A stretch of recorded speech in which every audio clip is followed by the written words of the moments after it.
এই বাজেট বিষয়ক গোলটেবিল আলোচনা হতেও আগামী বাংলাদেশের সকল সমস্যার সমাধান হিসাবে জাতির সামনে ইসলামী শরিয়া প্রতিষ্ঠার আহ্বান করছি।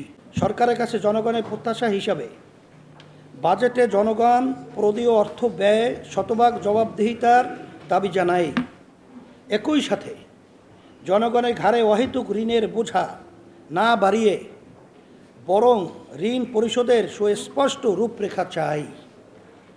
ইসলামী শরিয়া দেশের অর্থনৈতিক স্থিতিশীলতা তৈরিতে একটি কার্যকর টুলস।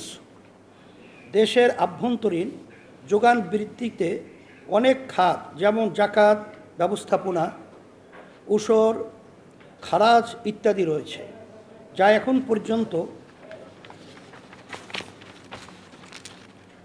বাংলাদেশে যথাযথ অনুসৃত হয়নি।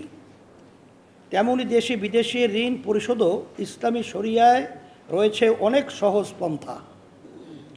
অর্থনীতির এই সুবিধা প্রাপ্তিতে সর্বাগ্রে প্রয়োজন সুশাসন, যা ইসলামী শরিয়ার প্রথম অঙ্গীকার। ইসলামী আন্দোলন বাংলাদেশ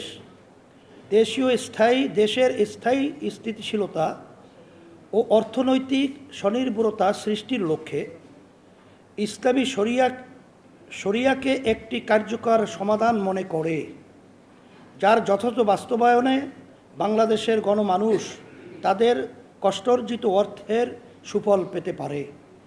তাই আজকের এই বাজেট বিষয়ক গোলটেবিল আলোচনা হতেও আগামী বাংলাদেশের সকল সমস্যার সমাধান হিসাবে জাতির সামনে ইসলামী শরিয়া প্রতিষ্ঠার আহ্বান করছি।